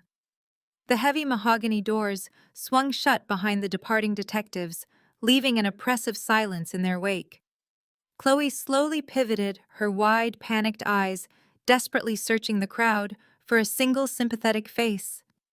She looked toward the tight circle of elite society matrons she had spent the last decade painstakingly cultivating. These were the women who had attended her lavish baby showers, drank her imported champagne, and ruthlessly judged anyone who fell outside their exclusive tax bracket. Chloe took a tentative, shaky step toward them, raising a trembling hand in a silent plea for comfort. The reaction was instantaneous and brutally unanimous. Eleanor Harrington, the undisputed queen of the local country club circuit, locked eyes with Chloe for one freezing second before deliberately pivoting on her expensive heels. The entire cluster of wealthy socialites followed suit, in perfect synchronization. They turned their backs completely, forming a solid, impenetrable wall of silk and diamonds. The physical rejection was absolute.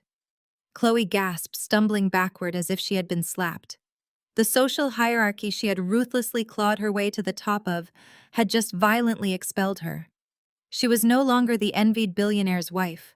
She was the toxic byproduct of a massive, highly public criminal scandal. Before Chloe could even attempt to process that devastating shunning, a heavy throat cleared near the front of the room.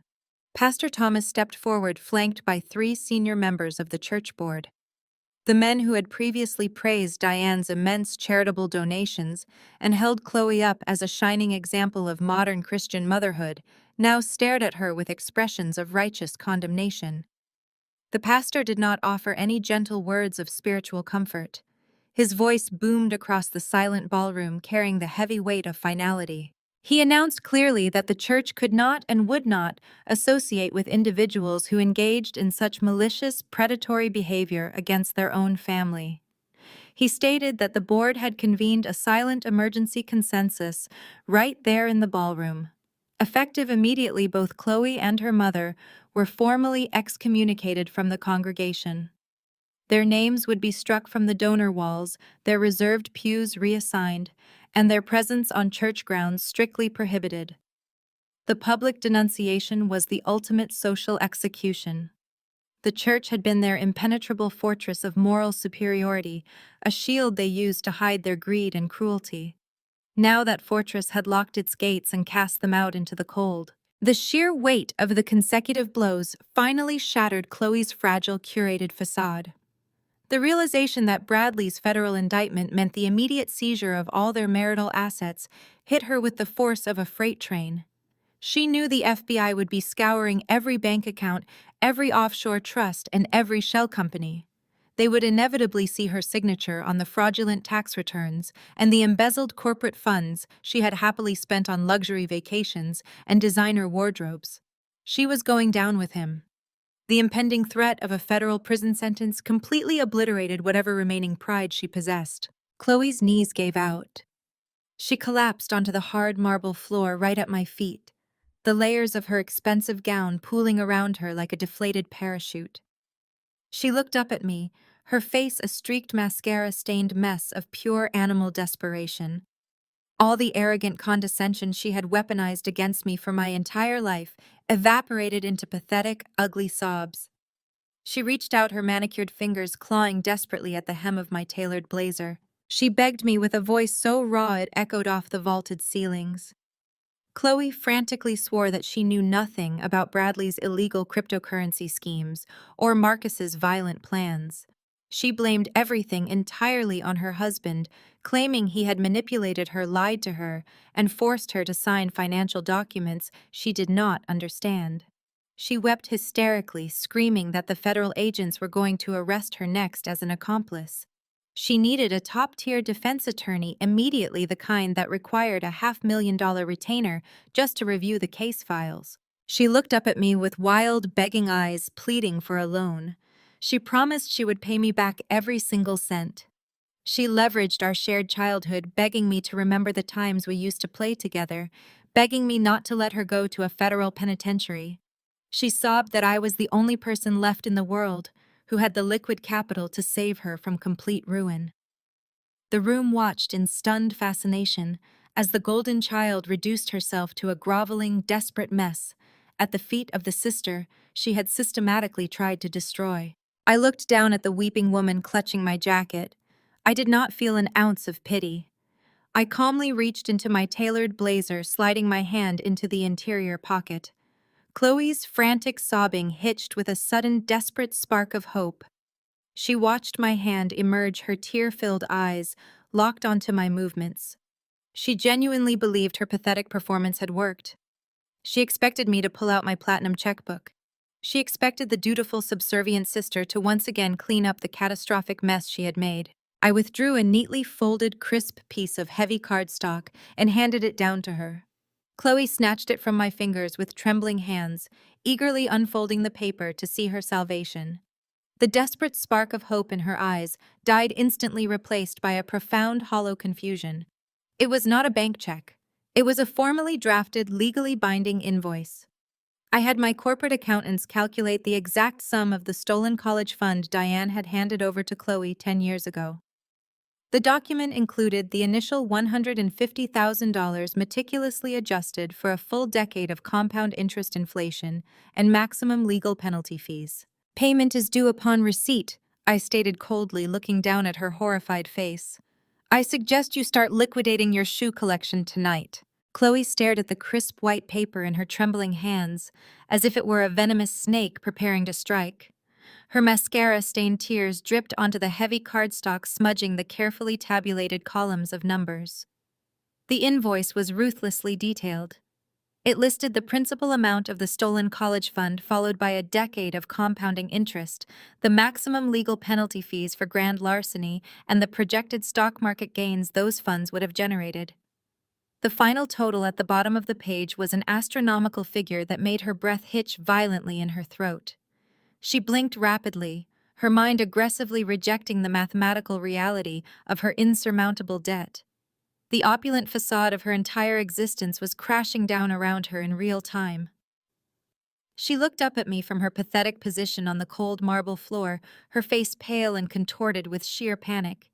She opened her mouth to speak, but only a ragged, breathless wheeze escaped at first. When she finally found her voice, it was a pathetic, high-pitched whine that echoed terribly in the cavernous ballroom. "I do not have this kind of money," she gasped, shaking her head frantically. "The federal agents just froze every single one of our bank accounts. Bradley's offshore trusts are completely locked down by the government. I cannot even afford to pay the landscaping crew tomorrow morning, let alone hand over a check for hundreds of thousands of dollars. You know I am completely broke right now, Maya. You took absolutely everything from me." I watched her hyperventilate, feeling absolutely nothing but a cold, deeply satisfying sense of closure. She had spent 10 years living a life of stolen luxury, looking down on the world from a pedestal built entirely on my stolen future. Now the final bill had finally come due. I slowly reached back into the interior pocket of my tailored blazer. My movements were deliberately unhurried, agonizingly slow, to maximize her terrifying anticipation. I withdrew a second piece of paper, this one a standard inexpensive copy paper format. I held it out over her tear-streaked face and simply let it go. The paper fluttered through the heavy air, drifting back and forth before landing squarely on Chloe's lap. She stared at it blankly for a long moment, before tentatively picking it up. It was not a legal pardon. It was not a magical financial reprieve. It was a standard corporate employment application. At the very top, the logo of my public relations firm was printed in bold black ink. Chloe squinted at the document, her brain struggling to comprehend the text through her suffocating panic. Her eyes scanned the bolded job title printed clearly across the top of the page. She read the words aloud, her voice barely a whisper, trembling with profound disbelief. Entry-level janitorial services. She looked up at me, her expression a mixture of profound betrayal and complete bewilderment. "You want me to clean toilets?" she asked, her voice cracking under the crushing weight of the ultimate disrespect. I offered a sharp, merciless smile that did absolutely nothing to warm my eyes. "Then you better get to work," I stated, my voice projecting clearly across the silent room. "It pays strictly minimum wage, completely devoid of corporate benefits, paid time off, or health insurance. Your shift begins promptly at 6 in the morning. I suggest you wear comfortable shoes because the marble floors in the main lobby require aggressive daily buffing. Do not be late, or I will immediately dock your pay and report your outstanding debt to the most ruthless collection agency in the state." The unadulterated humiliation washed over her like a tidal wave of ice water. The golden child, the woman who had never worked a single hard day in her pampered, privileged life, was now being forcefully ordered to scrub the floors of the exact company she had plotted to steal just hours earlier. She crushed the application in her fist, sobbing openly into the fabric of her ruined dress. She was utterly broken, entirely defeated by the very sister she had dismissed as mere collateral damage for her entire life. My attention was abruptly pulled away from Chloe's weeping form by a sudden violent commotion erupting near the main entrance. The two burly police detectives were aggressively hauling Marcus through the heavy mahogany doors, practically lifting him off his feet to keep him moving forward. He was thrashing wildly in his steel handcuffs, fighting them with the desperate flailing energy of a cornered animal. His expensive tuxedo jacket was ripped at the shoulder, and a thin stream of blood trickled from his nose, where he had been slammed against the pillar. The flashing red and blue lights from the waiting squad cars painted his furious, sweaty face in a chaotic strobe effect. He dug his expensive leather shoes into the plush carpet, desperately trying to halt his inevitable progression toward the back of the police cruiser. He twisted his head around his eyes, locking onto me across the vast expanse of the ballroom. The terror that had previously consumed him was now rapidly mutating into a toxic, unhinged rage. He realized his pathetic begging had failed, so he instantly pivoted to his final, most vicious tactic. He opened his mouth and roared, his voice echoing violently against the stained glass windows and crystal chandeliers. He did not beg for forgiveness or offer any apologies for attempting to destroy my life. Instead, he hurled venomous legal threats with every ounce of breath he had left in his lungs. "I will absolutely destroy you in divorce court, Maya," he screamed, fighting against the detectives who were actively shoving him out into the cold night air. "You think you have won? You think you can just throw me away and keep everything? We are legally married. I am fully entitled to exactly 50% of every single dollar you have built during this marriage." The heavy metal door of the police cruiser slammed shut, cutting off Marcus's furious tirade. The flashing lights painted the ballroom in chaotic strobes, highlighting the stunned faces of the remaining guests. Before I could even turn away from the chaotic scene outside, a slick figure detached himself from the crowd of socialites. It was Arthur Vance, Marcus's personal attorney and notorious legal fixer. He adjusted his expensive silk tie and marched directly toward me, with a predatory gleam in his eye. He was a man who thrived on high-stakes conflict and messy divorces, always eager to extract a massive percentage from wealthy, devastated spouses. Arthur stopped a few feet away, reaching into the breast pocket of his bespoke suit. He pulled out a thick, folded stack of legal documents and aggressively thrust them toward my chest. He announced in a voice loud enough for the entire room to hear that he was officially serving me with emergency divorce papers. He stated that under the marital property laws of our state, all assets acquired during the marriage were subject to an equal division. He smugly declared that his client was legally entitled to exactly half of my multi-million-dollar public relations firm, half of all liquid capital, and half of the real estate portfolio. He practically salivated as he listed my assets, clearly calculating his exorbitant contingency fee. I did not reach out to take the papers.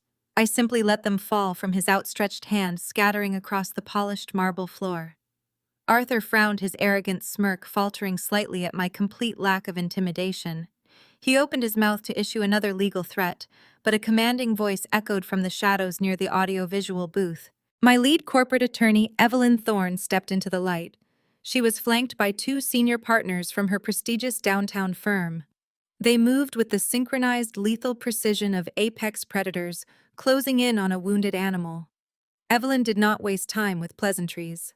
She completely ignored the scattered papers on the floor and stepped directly into Arthur's personal space, forcing the sleazy lawyer to take a physical step backward. Evelyn smoothly informed Arthur that his emergency divorce filing was completely irrelevant. She stated that my personal wealth, my offshore trusts, and my entire corporate entity were fully insulated from any marital claims. Arthur let out a harsh, mocking laugh, arguing that no standard prenuptial agreement could completely override the state laws regarding assets built jointly over a 10-year marriage. He insisted that Marcus would easily secure a sympathetic judge to freeze my accounts by Monday morning. Evelyn did not argue. She simply unclasped her sleek leather briefcase and extracted a single heavily notarized document. She held it up, presenting it directly to Arthur. He snatched the paper from her hand, adjusting his glasses to read the fine print. I watched his eyes dart rapidly back and forth across the page. His confident posture rapidly dissolved into rigid, absolute horror. The color drained from his face as he realized the catastrophic reality of the document he was holding. It was not a prenuptial agreement. It was an ironclad, indisputable post-nuptial contract. I calmly explained the origin of the document to the silent, captive audience of high society guests. Exactly 1 year ago, I had begun suspecting Marcus of massive financial infidelity. I knew he was careless, arrogant, and entirely dismissive of administrative details. During the frantic final week of the fiscal year, I had buried this exact post-nuptial agreement deep inside a towering stack of routine corporate tax filings, annual business renewals, and tedious vendor contracts. Marcus had always hated paperwork. He considered reading legal documents to be completely beneath his executive status. When I placed the massive stack of papers on his desk, pointing to the hundreds of brightly colored signature flags, he had simply rolled his eyes. He grabbed his expensive fountain pen and furiously signed the bottom line of every single page without reading a solitary clause. He had legally bound himself to the most devastating financial contract imaginable while simultaneously complaining about missing his afternoon golf tee time. Evelyn loudly outlined the specific fatal parameters of the agreement for Arthur's benefit. By signing that specific document, Marcus had voluntarily and permanently waived any and all rights to my current and future assets. He had explicitly renounced any claim to my public relations firm, my real estate holdings, and my investment portfolios. But the trap was far more vicious than a simple waiver of rights. I had included a highly specific liability clause. Marcus had not merely forfeited his right to my wealth.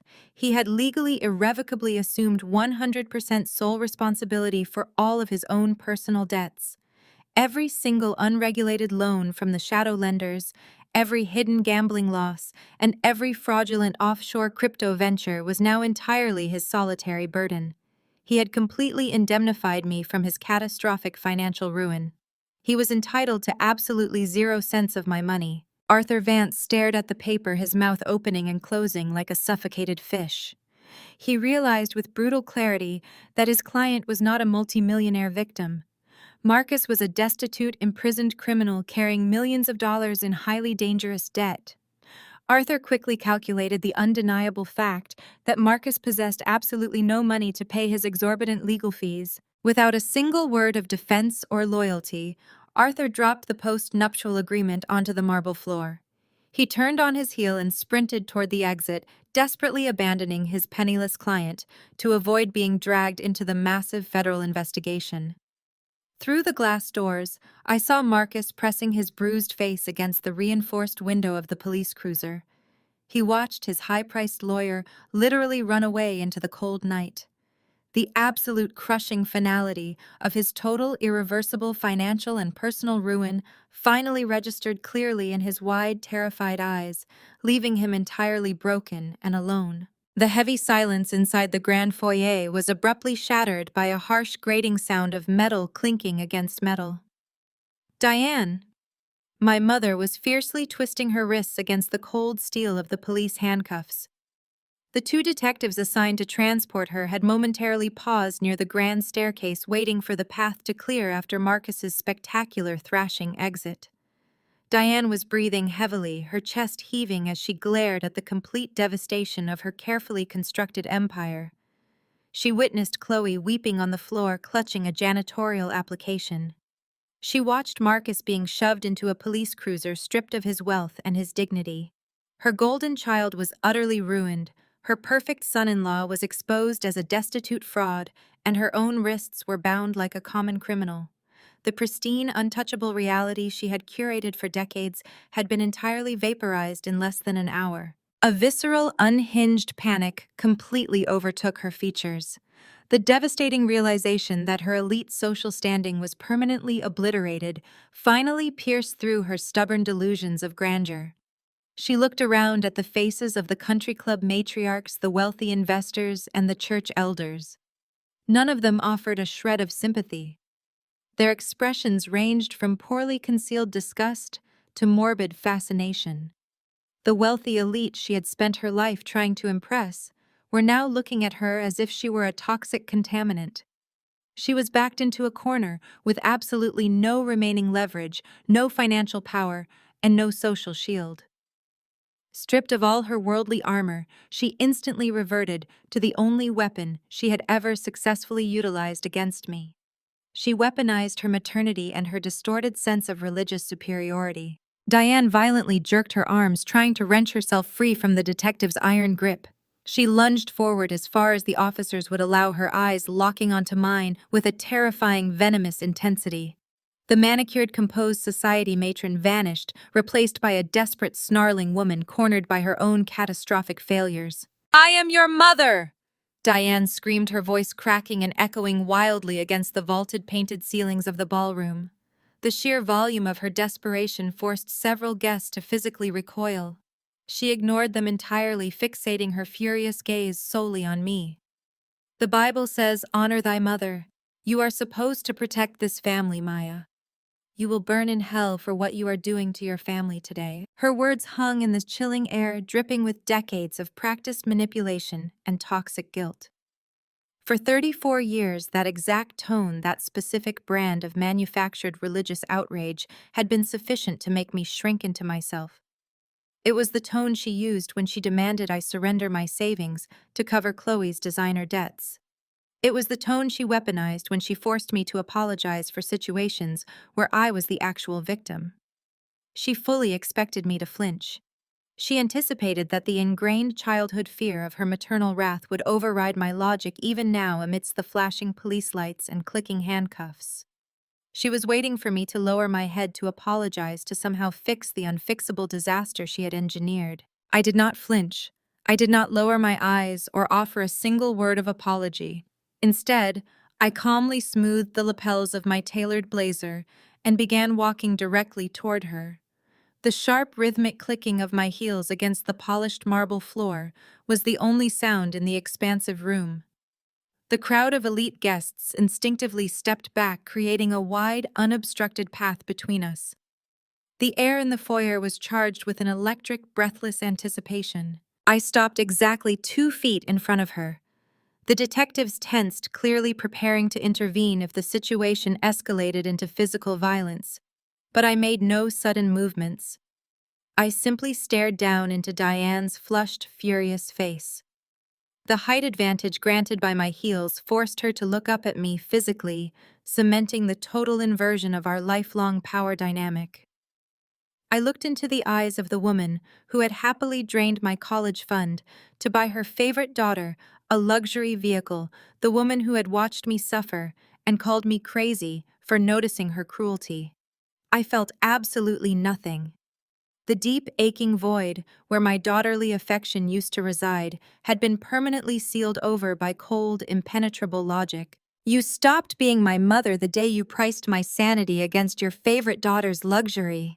I stated, my voice completely devoid of volume, but possessing the cutting edge of a freshly sharpened blade. My words carried effortlessly through the absolute silence of the room. You watched them steal from me, you watched them lie to me, and you enthusiastically participated in the effort to make me believe I was losing my mind. You sold my future to fund her counterfeit lifestyle. You do not get to invoke God or motherhood to escape the consequences of your own staggering greed. Diane's mouth opened and closed in rapid succession, but no sound emerged.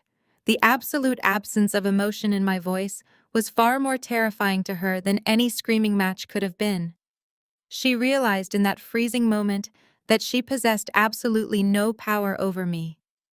The invisible strings she had used to control me my entire life were completely severed. I leaned in slightly, lowering my voice so the final blow was delivered with agonizing intimacy, though the silent crowd undoubtedly heard every single syllable. "Enjoy your new social status as a convicted felon," I whispered coldly. "I hear the country club is very strict about their membership requirements regarding federal indictments." The blood drained entirely from Diane's face, leaving her a pale, trembling shell of her former self. The words "convicted felon" struck her with physical force. She looked frantically toward Eleanor Harrington and the other society women, desperately seeking a contradiction, a reassurance that her status was still intact. Instead, she saw them actively turning away, their faces masks of icy rejection. The social death she feared more than anything else in the world was finalized right before her eyes. She slumped forward, all the furious fight completely draining from her body as the detectives finally pulled her toward the exit. I did not wait to watch the heavy wooden doors close behind her. I turned my back on the weeping Chloe, the disgraced church elders, and the remnants of my completely dismantled biological family. I squared my shoulders and walked directly toward the center aisle of the ballroom. The dense sea of stunned high society guests, the people who had judged me, ignored me, and elevated my abusers, immediately parted to make way.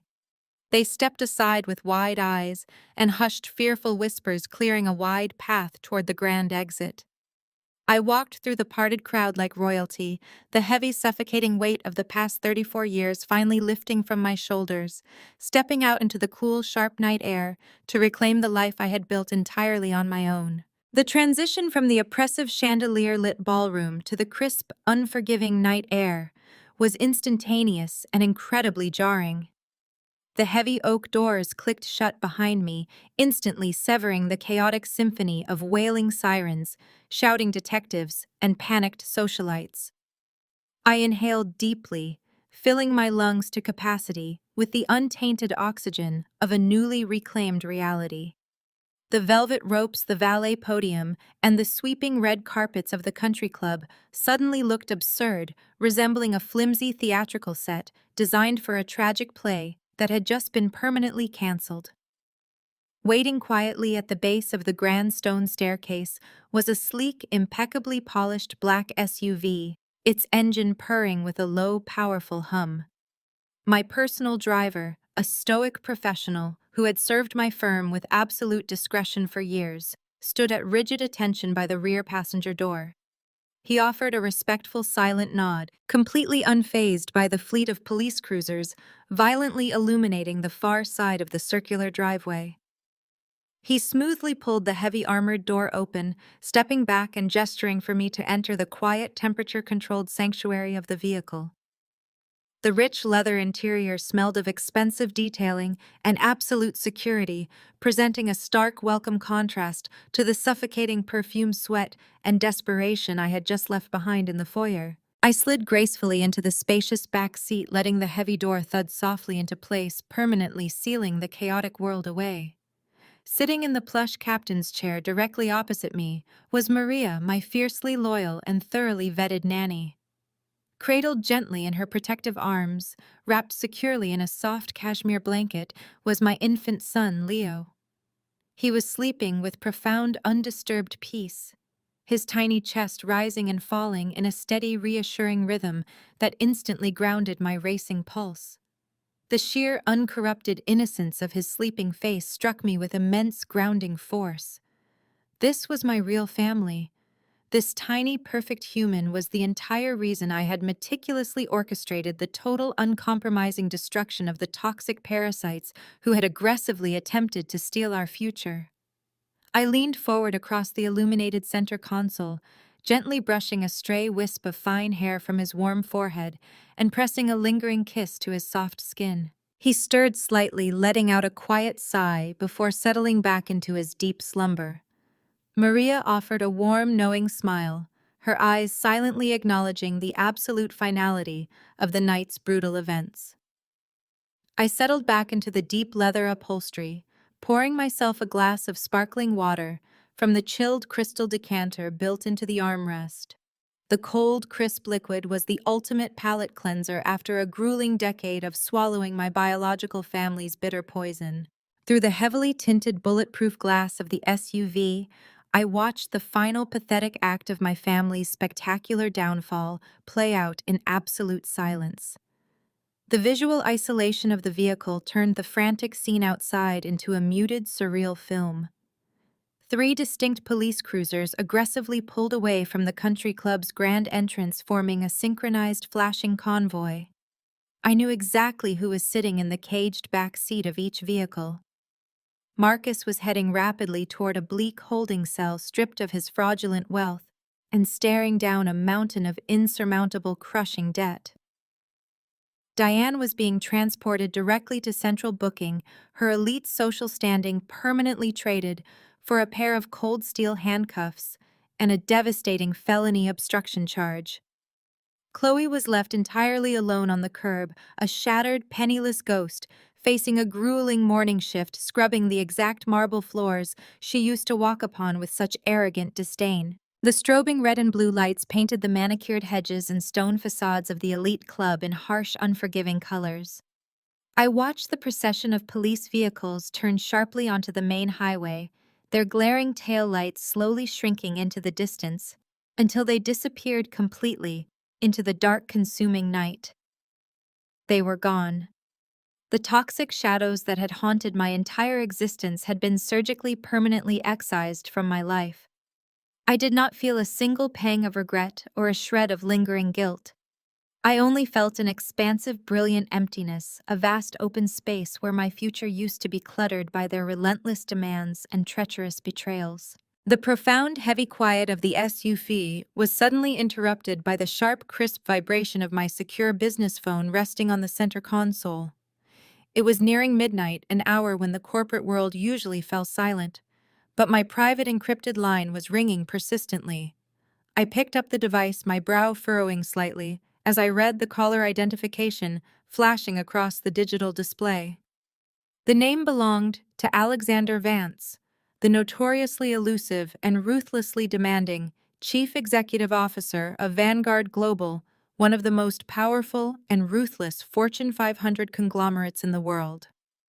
I slid my thumb across the screen to accept the connection, greeting him with the same measured professional tone I used during high-stakes board meetings, betraying absolutely none of the adrenaline that was still coursing through my veins.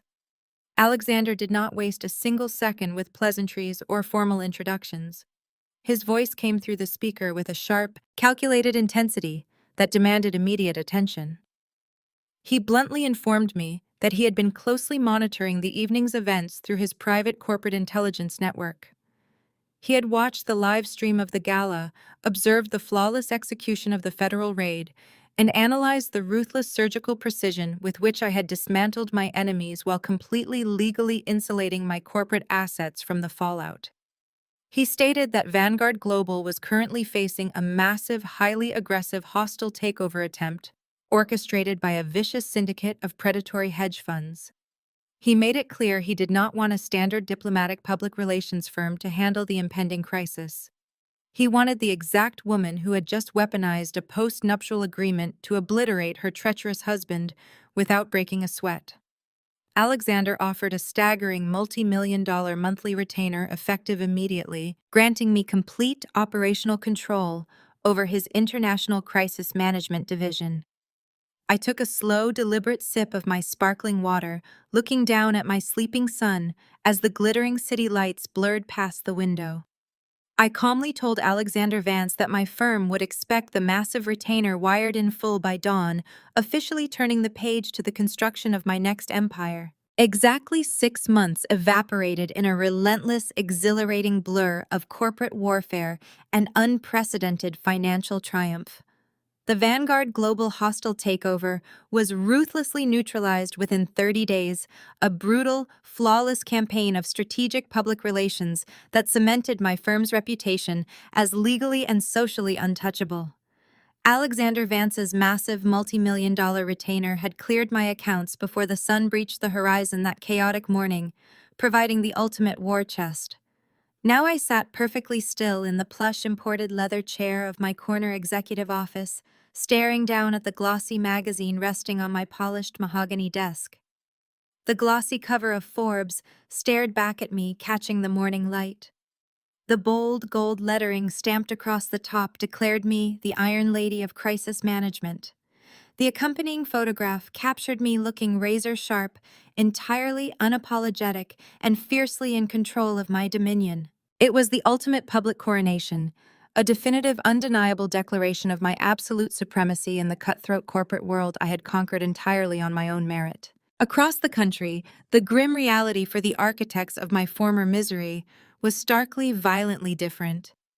Bradley's spectacular, highly publicized implosion had culminated in a swift, merciless federal trial that gripped the national media. The towering mountain of irrefutable, meticulously documented evidence left his expensive defense attorneys completely paralyzed and unable to negotiate any leniency. He was currently residing in a maximum security federal penitentiary, serving a mandatory 10-year sentence without the slightest possibility of early parole.